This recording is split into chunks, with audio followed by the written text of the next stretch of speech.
Hello, everyone. We are live.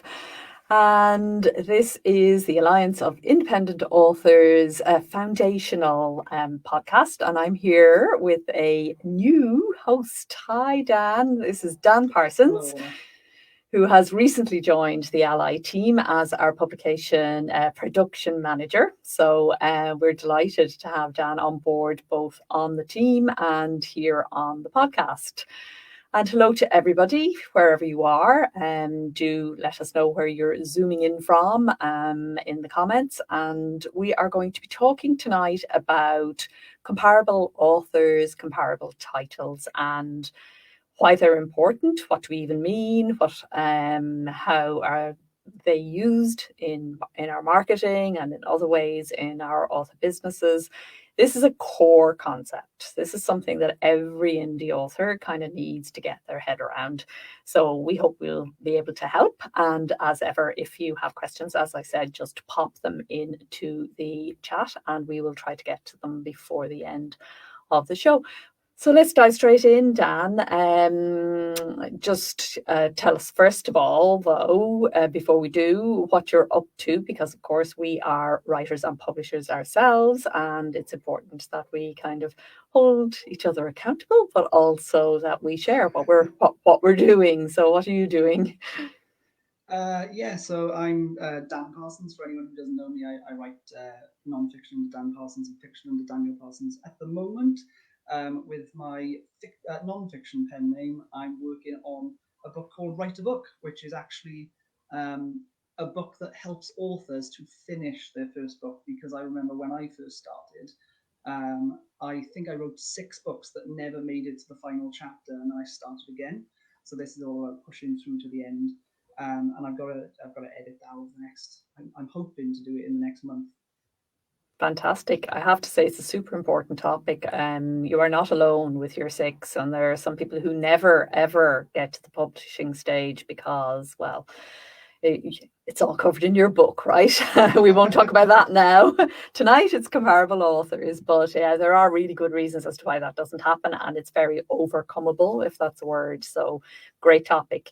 Yeah, I'm focusing on fiction in a tiny way. I will be focusing more on fiction later in the year, but still, as you know, because we're working on them together, still got a lot of non-fiction projects. Speaking of finishing energy, getting them across the line, not so much at the writing stage, some of them, but some of them at the publishing stage, just getting them through, up, out, and marketed. So, of course, all of those books will be available to our ALLi members and downloadable. We're working on a guide to podcasting for authors, actually. That's just come out. And we are also working on an updated edition of our reviews and various other things. So, yeah. Okay, so comparable authors, comparable titles. Why? First of all, what are we talking about? What are comparables? Okay, so comparable authors are typically any authors that would be shelved in a bookshop or on an e-retailer next to you in this invisible bookstore. So you would think that 2 thriller authors would be comparable if they write very similar books. So you can use one thriller author in your market research and your marketing and all this sort of stuff. In the same way, comparable titles are a lot like that, where one book can be comparable to another book. The distinction between the 2 terms is that comparable titles would be the individual books, and they'll always be a match. But with comparable authors, an author who has a title, their titles might match with your title, but they may not be a comparable author because they might also write in other genres. So knowing the distinction between the 2 is quite important when, like I said, about doing the market research and trying to create your own branding around your books and your author brand. You want to make sure that you get the alignment correct with comparable authors and titles. Yeah, and it's a little bit I was going to say tricky, and tricky is not quite the right word. It's a process of learning. You know, at first you have a kind of a sense and an idea of who your comps are. So people talk about comps for short, for meaning comp titles, sometimes comp authors. And you can, some authors I notice are very good at this, and then a lot struggle with it. And one of the reasons why people struggle with it a lot is they think it's about authors that they like, and people that sometimes people that they would like to be compared to. But actually, it's about the authors that you share a readership with. So, again, as ever, if you make it very reader focused in terms of when you're thinking about who you are comparing yourself to, you share a readership with that author for this particular brand of books, or you share a readership on that particular title. And then you need to ask yourself why, you know, what is it that you have in common with this author. Now, it's the other thing to say about our comps is that we're not comparing ourselves to people who are very new in the business or who have not been heard of. We are comparing ourselves to people who are popular, because what we're trying to do is get some of the readership that they have interested in our books. And so part of the process, that's not everything that we're doing here at all, but it does make sense to take that in when you're doing all the work that it takes to get your comps right. So you need to ask yourself, in what ways am I like this other author that I share this readership with? What is it about their books that would appeal to my readers, and vice versa? What you're looking for, that quality that sort of says, you know, we are a match. And that's why it's a learning process. There are various ways of going about it, and you will talk about those in a moment. But all the time, you're kind of looking at the feedback that you're getting, and honing that list, if you like. And you will come up against some people who are gold for you, and you'll find others that you thought would be gold who are, you know, bronze or worse. So it's very much about, first of all, you have an idea about who it is, and then you kind of take a look. So yeah, any more to add to that before we move on to the Yeah, actual? because we've obviously talked about the categorization of these books, and it's, you also need to think about the branding. So it's the packaging and the tone of the writing and all that type of thing. So say you could have two books that are fantasy, but then high fantasy has a very different tone to middle grade fantasy. You know, whether you're talking to adult readers or child readers. So everyone would like to be compared to Lord of the Rings, for example, if they're a fantasy author, but your comp title may be more like Harry Potter and the Philosopher's Stone, because even though they're both fantasy, they may not be both comparable to your book, because the tone and the packaging and the way that you do everything around marketing is very different for those two, even though they're quite close in terms of the fantasy genre. Yeah, absolutely. And in traditional publishing, it's called positioning. And we have somebody here who's come through as Facebook user. Actually, if you just click on your StreamYard access, and you'll be able to tell us who you are. But this user says it's good to hear the term comparable being used, not competitive for comps. It's positioning in the marketplace, not a competition. Absolutely. That is just so important. And I think indie authors are very aware of that, and, you know, far less likely to feel competitive towards other writers in their genre, much more likely to either collaborate with them or to see them as a source of information and more. So yeah, we always talk about comparables and not competitives, because yeah, it's not a race. We're not athletes. We're not there's room for, if somebody loves a book, then they love another book like that. That's just the way it goes. So that's why comps work. So yeah, Absolutely. talk to me. Sorry. Yeah, I was just saying that I completely agree that yeah, it's very much a collaborative. There's a strong correlation between the authors who work with their comp authors and the authors who are very successful in their genre, because it's all about, you know, particularly with the algorithms that are involved with retailers. If authors, you know, recommend similar authors and things like that, then they tend to. We'll probably go into this a little bit more in depth later on, but they tend to show up in each other's fan groups and on the pages of each other's websites and all that type of stuff. And it just pushes both of them because each other's fans get to encounter their own books. Exactly. So I think that people who collaborate tend to do better in general. There's no doubt about that. I see it as well as a growing trend in the indie community, and that more and more I think authors are becoming conscious of their own power to move the needle and to work together to do that. So we're just seeing more and more projects, joint projects and collaborations of all kinds, and it's really great to see. And I think we're only really beginning to touch off what is possible there. So I think what you've just said is just so important to take on board, that those who do this do well. So talk to us a little bit about, how we might use our comp authors for market research and production, distribution, various other decisions that we have to make. Yeah, okay. So one of the earliest things that you may not actually think about if you're a first-time author, but when you've written 2-3 books, you start to think about the commercial aspects of the book rather than just your creative intent and fulfilling your muse and all that type of stuff. So a lot of authors, after writing the sort of the book of their heart, they go on to think, how can I now either position my book in a way that makes more money, or how can I write another book that is potentially in a slightly different genre and it will do a lot better commercially. And this is where you can use comp authors, because you can look at authors on, say, for example, Amazon, or there are other ranks on I think Kobo is similar in that respect, where you can look at comp titles or potentially a load of titles by a comp author, and work out an average of how successful their books are doing based on their rank, because you can generally tell which books are selling better than others. And there are various tools online that can tell you roughly, and they're fairly accurate when I looked at them, how many copies they're selling per day based on their rank. So you can look at comp titles to the ones that you want to write and see, is this a book that is going to potentially sell enough copies per day to make me money and generate revenue for the business, so that I could do this full time, or just grow the hobby in a way that gives me access to more resources. So yeah, that's just one way.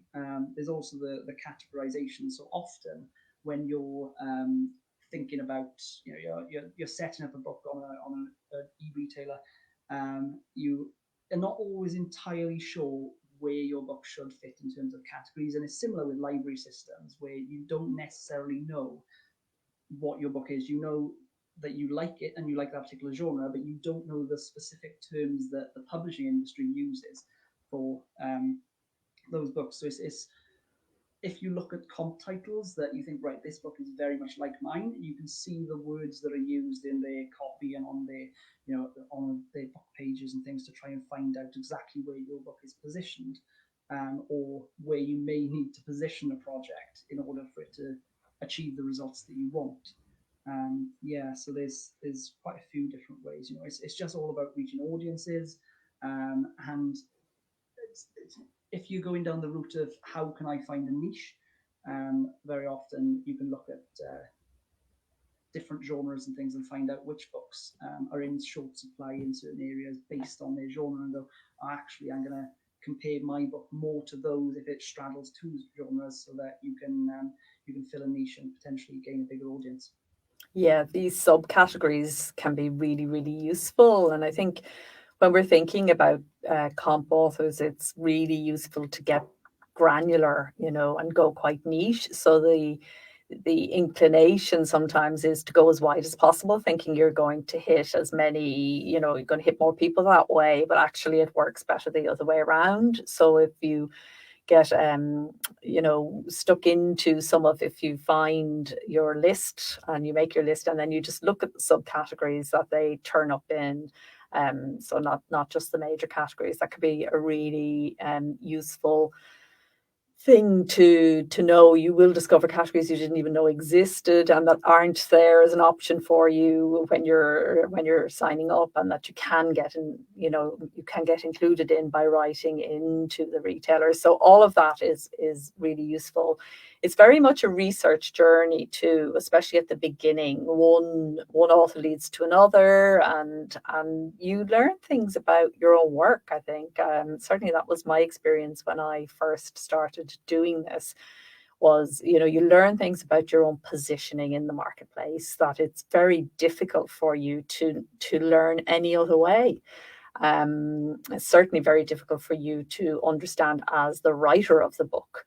So you know, you have to in some way, as a writer, if you're going to also be a publisher, which you are as an indie author, if you're also going to be the publisher of the work, you have to have some way to get outside yourself and to get outside your own sense of what the book is about. And of course, we can use our teams and critique groups and our creative writing friends and so on to help us with that to some degree. But I found it a very useful and very educational experience to get really stuck into at a granular level the subcategorization of comparable authors. Really, when you start reading their descriptions, and another thing is to start reading their reviews and to highlight, the mood words, the emotion carriers in the reviews.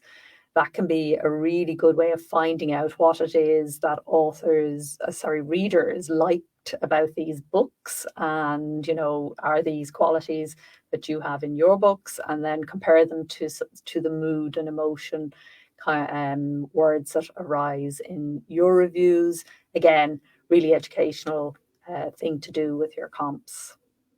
I actually find on that topic of finding the mood of it works with blurbs and also the reviews. What you can actually do, and this is just a practical tip on it, is if you go into, say you're writing a book like The Martian, for example, Andy Weir, you could then copy and paste 50 of his top reviews from any of the websites into a tool like word cloud, and then find what words actually crop up quite a lot and have a high density rate across all of those reviews to actually get a consensus of what readers are talking about that they really enjoyed or hated, and then you can shape your own books based on that research. Super tip, love it. Word cloud, yes, very good. So yeah, can we talk a little bit about the kind of KU versus wide when it comes to comp authors? Is there any sort of distinction to talk about? First of all, should say that we, in general, promote non-exclusivity in ALLi, but there are certain times when going exclusive does make sense. And of course, you're indie authors, so you're going to make up your own mind as to when that might be. And I'm not going to go into the whole exclusivity thing now, but just, is it relevant, do you think, Dan, for the KU-wide debate? Yeah, 100%. So what you can actually do, just obviously sticking on Amazon because of the KU aspect, you can look at the bestseller charts of different subcategories, because typically in a subcategory, they are on the whole your comp titles. And if you look down them, you can see how many are actually in KU. And if there's a high proportion of KU books in that particular subcategory, then you know that your comp titles tend to do better in KU rather than wide. And I found this with one of my fiction titles when I was considering moving it wide from KU originally. It's a zombie book, and I found that I think it was 85% of the top 100 zombie books were in KU. And then when I actually spoke to some of the reps on the wide retailers, they said that it's a trend that they'd like to be able to push zombie books on the other retailers, but there just isn't the demand there because a lot of people who read zombie books tend to be KU users. So it's, it depends entirely on the genre. Lots of other genres are completely wide and you can sell wherever you are. And a lot of people do actually make more money being wide because of, they've got huge, Apple or Kobo or Google fan bases. But yeah, there are particular genres. I think it's very similar with the military sci-fi, where there are lots and lots of people that read in KU, and there are these whale readers who will read 40, 50 books a year. And for them as a consumer, KU makes more sense than than buying from Apple or Kobo or Google. Yeah, absolutely. And the thing is, there are some genres where we know this to be true, and you've named some of them, and also some of the romance genre also very, very heavily saturated with KU. But it's worth testing, like everything.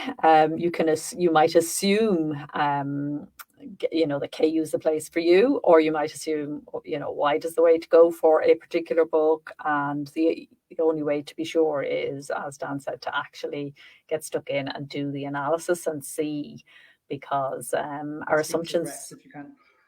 and speak to the reps if you can, which isn't always easy. But yeah, it's our assumptions here is the point, I think, is that our assumptions can lead us astray in this area, particularly at the earlier stages. And this is our foundational podcast.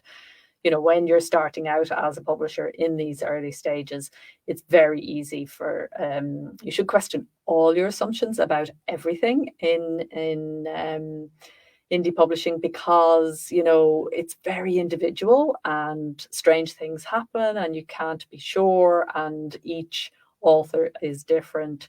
So when you're learning, you definitely should question your own assumptions, and I think particularly in this area. So, I think just on the same sort of yes. on that same theme at the moment, similarly to the whole KU wide debate, is formats as well, because there are certain genres that, if you look at the comp titles, certain formats do a lot better. So like we said, the people who are doing well in KU tend to obviously do it with ebooks, whereas if you're wide and you distribute through Ingram and people like that, there are some people who do very, very well with paperbacks or even hardback and large print, especially with some of the I can't remember what it's called now, sweet romance, because they tend to generally be older readers who prefer the large print because of eyesight issues and things like that. So you've got to take into consideration the reading habits of the people that are interacting with your comp titles, and then look at that as a opportunity for optimizing your distribution and where you'd also put your marketing dollars. Because if you're going to push the fact that you've got an audiobook or a large print, that could be a lot more effective based on your comp title research. Yeah, exactly. Really good. So yeah, the other things that we need. So we've talked about categorization, I think, and we've talked about distribution and metadata largely. So let's talk a little bit about ads first, and then organic social media, or the other way around. You draw the distinction between the comparable authors, the strategies for authors and retailers versus authors trying to reach their readers. Can you just tease that one out for us a little? Okay, so when it comes to the social media ad strategy, there's obviously you've got to define social media from the ad step, which social media is organic, so you're not paying for it. And then there's the ad strategy, which is the pay-per-click advertising and things like that.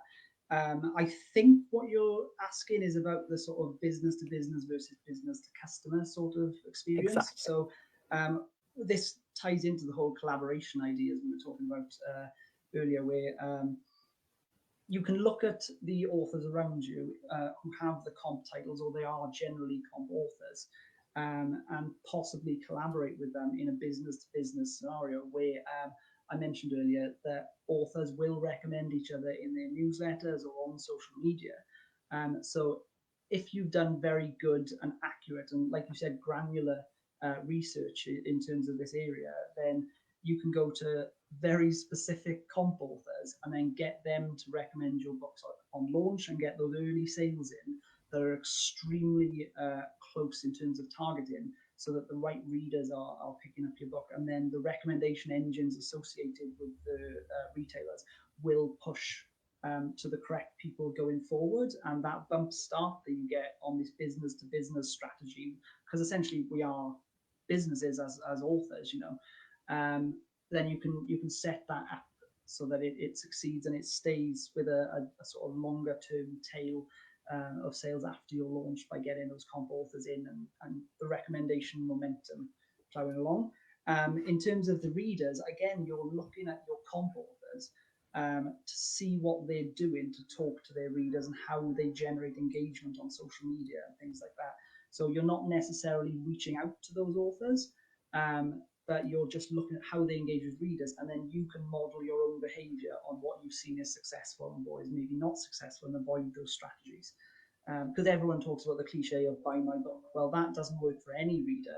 But then even the strategies that do work, they're quite nuanced depending on genre and tone. And are you appealing to grandparents of children if you're a children's author, because you don't want to be talking as if you're speaking to children on social media, when it's not really the children who are going to be buying your books. And you know that if you looked at your comp authors who are doing a very similar thing. Yeah.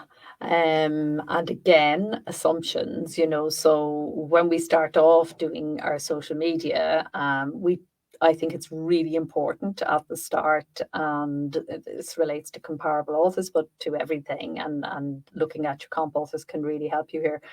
As Dan says, it's really important to experiment. It's really important to try things out in the spirit of play and enjoyment. I also personally, this is a personal thing, I think it's very important that social media serves some function for yourself. So for me, I use social media sometimes just to drive production, or to make other things happen. If you're just doing social to try and see how everybody responds, and you've got nothing else kind of underneath that, then I think you can really get a bit lost trying to follow different strategies that different people use or that you see working. You need to also make sure you've got one foot in your own camp and in your own reason for doing social. So I don't think, for example, if there's a particular platform that you don't like, I don't think you should do it. Because if you're not enjoying it, it's very, very difficult, no matter what strategy you use, very difficult to be good at it, and it's certainly very difficult to sustain it. So social is something that it takes a while again to get to know what works for you and what works for your books. And comp authors, as Dan says, can be really, really useful in that journey. So just because something doesn't work at first, or because you're uncomfortable at first, doesn't mean that it's not going to work ongoing. It might need tweaking. As Dan says, it's very nuanced, so being alert to those nuances, and that, this refers back to what we were talking about earlier on in the show about the reviews and the blurbs, the mood, the value, the whatever value you're offering the reader, whether it's nonfiction, poetry, or fiction, whatever it is, underneath it all is about you're making them feel something, feel more informed, feel amused, feel entertained, feel good about themselves, feel uplifted, feel desperately sad and brokenhearted, whatever. Yeah, sure, some people love those books. Whatever it is they want to feel, if you've got to learn what that kind of underlying feeling is. Social media is really good for that in terms of the conversations that you'll hear. You don't even have to join in, just lurking and listening and hearing how people discuss books is really, really useful. And I think you should get all that right before you invest in social media advertising. Well, certainly not all of it right, because you can never be 100%, but you certainly should have confidence that you know what you're doing with your readers before you begin to put ads out. So, Dan, do you want to talk a bit about comps and ads? I think that you make a good point about doing the things that you like, because what you'll find is that even within the realm of your comp authors, they're going to be, there's going to be differences in how they work. The tone, as I said, might be quite similar across the range, but some people like Pinterest, some people like Instagram. Are you a visual person? Are you do you like talking on podcasts and all those sorts of things? One of the big things that I found, because one of my previous nonfiction books, which is why I got into nonfiction, was on Twitter and how to grow an organic audience. And what I found is that the people who are very, very successful are consistent, and it's the same with YouTube.